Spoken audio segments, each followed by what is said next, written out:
अरे यूं भी अगर मूल्य नहीं समझ में आता है, रुपए पैसे ही से मूल्य समझ में आता है, तो एक इंसान की एक किडनी की कीमत भी जरूरत के हिसाब से 10-20 लाख भी हो जाती है।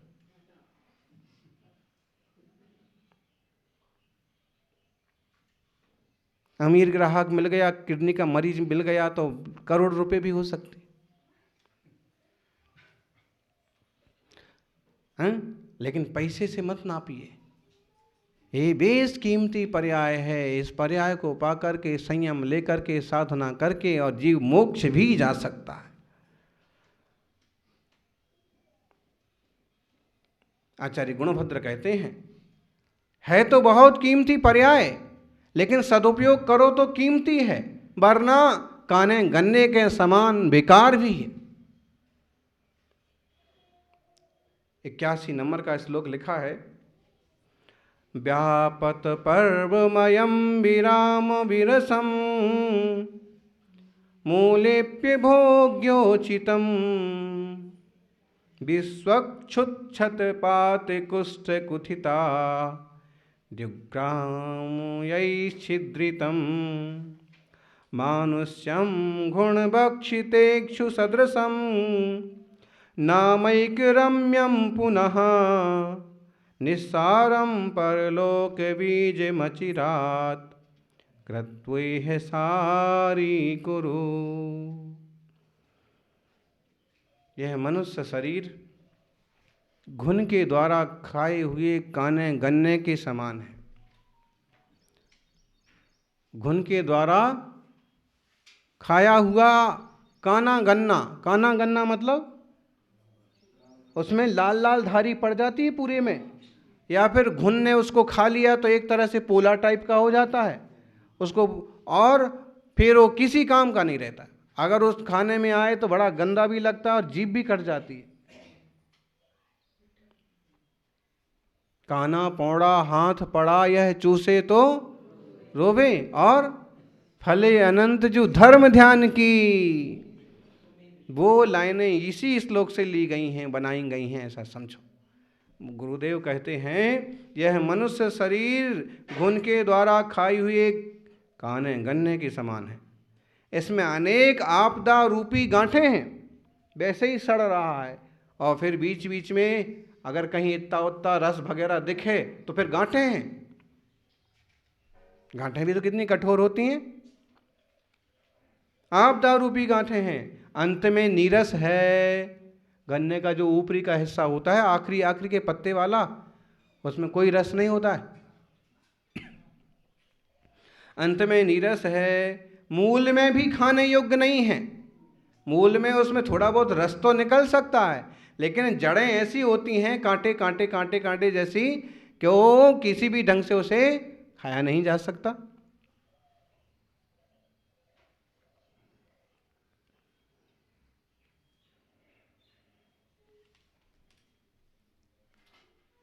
जैसे इस गन्ने का हाल है, वैसे इस देह का हाल है।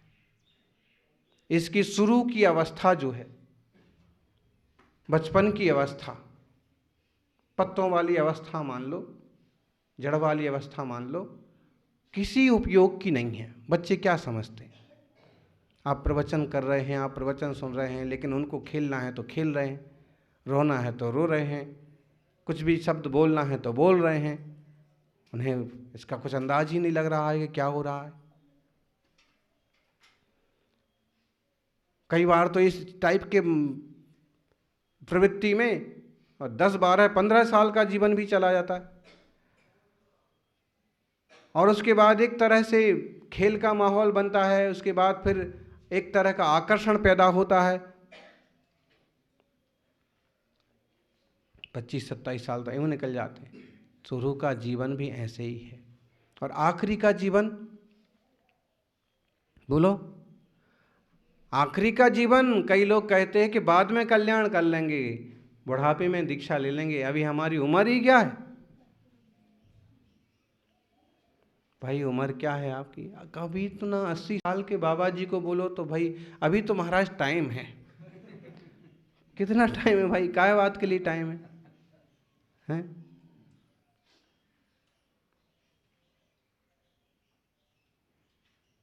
टाइम किधर है? विरक्त होकर के शुद्ध चेतना का अनुभव करो, संसार का अनुभव मत करो। बहुत कर लिया। आत्मा का अनुभव करो, आत्मानुभवी परम सुखी।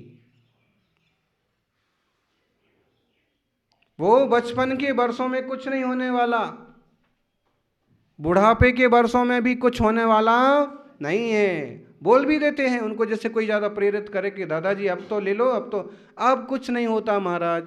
सुनाई नहीं देता है, दिखाई नहीं देता है, दांत सारे गिर गए हैं और खड़े होते हैं तो चक्कर आते हैं और अब कुछ नहीं हो सकता है। आप सही बोल रहे हैं, अब कुछ नहीं हो सकता। अब बोलो क्या करेंगे? पीछे कमंडल लेकर के साधना कैसे करेंगे? 24 घंटे की एक बार चर्या और पद विहार और केस लॉन्चे सब कैसे करेंगे? देशव्रति का पद तो एक बार ठीक है, लेकिन महाव्रति का पद तो बहुत दुर्लभ है, कठिन है। तो बुढ़ापे में हैं क्या कर सकते हैं? कभी कभी बोलते ना, वो ये लोग गीत गाते हैं, धर्म करो, हाँ, 2-4 अम्माएं जब मिल जाती हैं और धर्म करो मस्त जवानी में बुढ़ापा किसने देखा है? और वो बूढ़ी बूढ़ी माँ यही गीत गाती है। अच्छा ठीक, कम से कम आप ही सही, आप भी सावधान हो जाओ, हैं? फिजूल की बकझक में समय बर्बाद करने की बजाय स्वाध्याय में, जाप में, इसी तरह के भजन में, इसी में मन लगाओ। किसी की निंदा करने बैठ गए हैं, किसी की घर की बातें उखाड़ने बैठ गए हैं, कोई साधु त्यागी वृत्ति की बातें और निंदा निकाल के बैठ गए, इससे तो कोई मतलब नहीं है। भजन करो, ध्यान करो, सामायिक करो मस्त युवावस्था में। और महावीर स्वामी ने तो यही मार्ग दिया ना, युवावस्था में कर लिया सो कर लिया। धर्म तो युवाओं का टानिक है, युवाओं के द्वारा ही हो सकता है। बहुत वृद्धावस्था में क्या करेंगे? वो तो संलिग्न समाधि के लिए उपयुक्त है।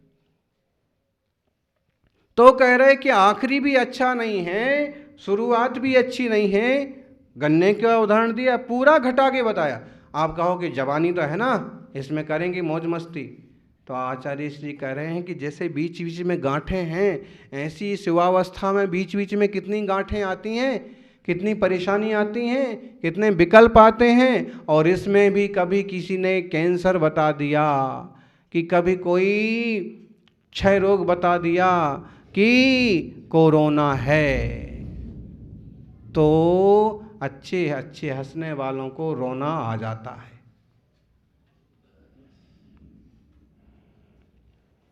दस 20 दोस्त मिल करके और एक मित्र का जोरदार जन्म दिवस मना रहे थे, और जिसका जन्मदिन था वही बढ़िया एकदम सूट बूट में और एकदम चश्मा वश्मा लगा के, और नहीं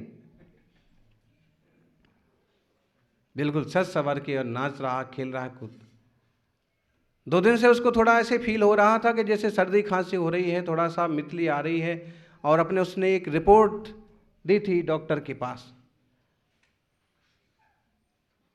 बस अब ये जन्म दिवस मना रहा है, सब खुश हैं, नाच कूद रहे हैं। इतने में डॉक्टर का आदमी रिपोर्ट लेकर के आया, घंटी बजाई, कहा कि आपकी रिपोर्ट है।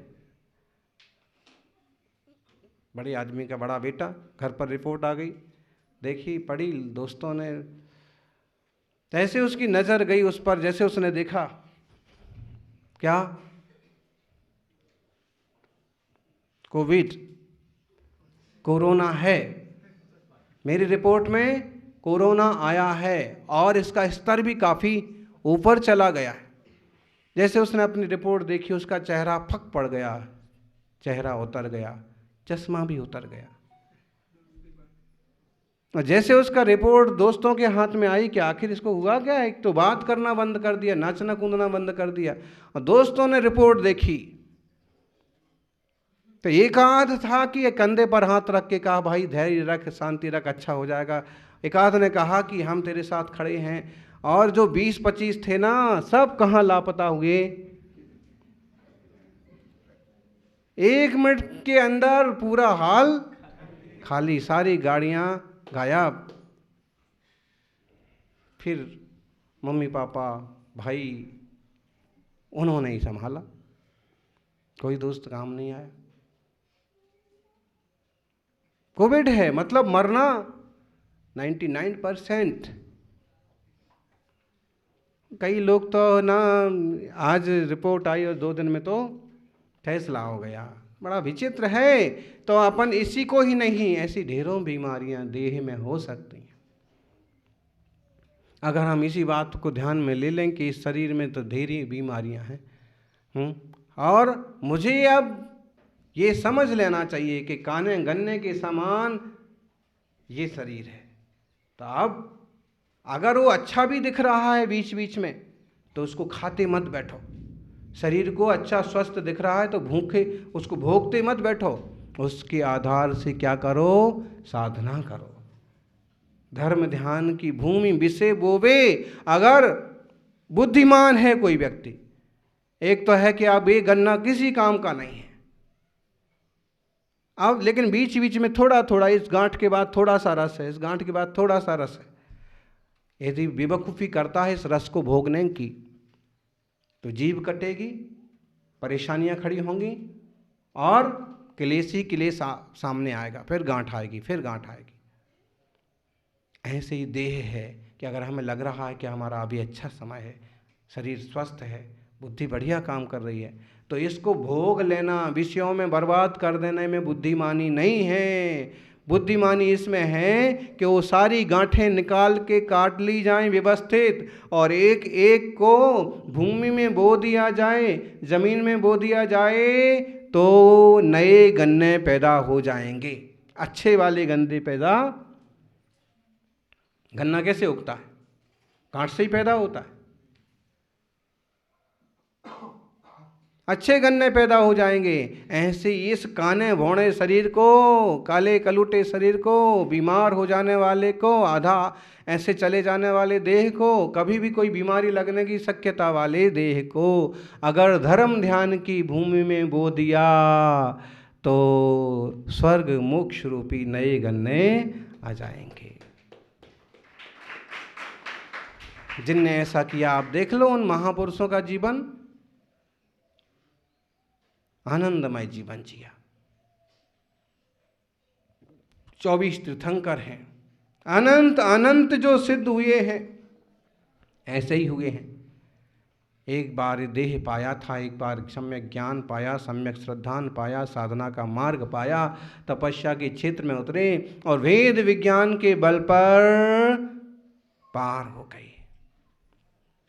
काना भौड़ा पाड़ा हाथ यह चूसे तो रोवे, रोना पड़ेगा इसको चूसने बैठ गई तो। और फले अनंत जो धर्म ध्यान की भूमि बिसे बोवे। कहाँ बोवे?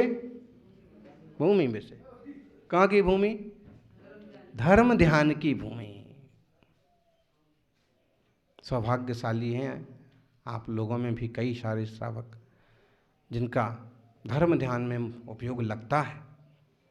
मुनिराजों की सेवा में, प्रभु भक्ति में, पर्युषण उपास आदि की साधना में निर्दोष रूप से,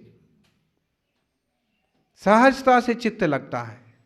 धर्म ध्यान की भूमि में अपना समय बो रहे हैं आप, इस देह को लगा रहे हैं,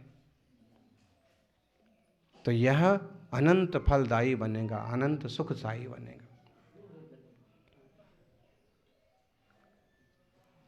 भेद विज्ञानतः सिद्धा, सिद्धा एकिल केचन, अस्सैव भावतो बद्धा, बद्धा एकिल केचन। जो सिद्ध हुए हैं वो स्वरूप को साध करके भेद विज्ञान के बल से सिद्ध, और जो संसार में डूबे हैं, भटके हैं, वो अपनी मूढ़ता बस। अरे भाई यहाँ तो सो जाओ तो जैसे मर गए, जाग जाओ तो जैसे उत्सव हो गया, इस टाइप की इस देह में, इस पर्याय में क्या लीन हो रहे हो? प्रसुप्तो मरणाशंकाम प्रबुद्धो जीवितोत्सवम प्रत्यहम जन्यत्येषा तिष्ठेत कायेत कियच्चिरम। प्रतिदिन सोते समय मरण की आशंका उत्पन्न करता है ये शरीर। अगर सो गए तो कई लोगों को तो ऐसे लगता है कि गया था नहीं। दादा नाना तो जब सो जाते हैं ना 80 85 90 साल के, और घंटे 2 घंटे अगर ना उठे तो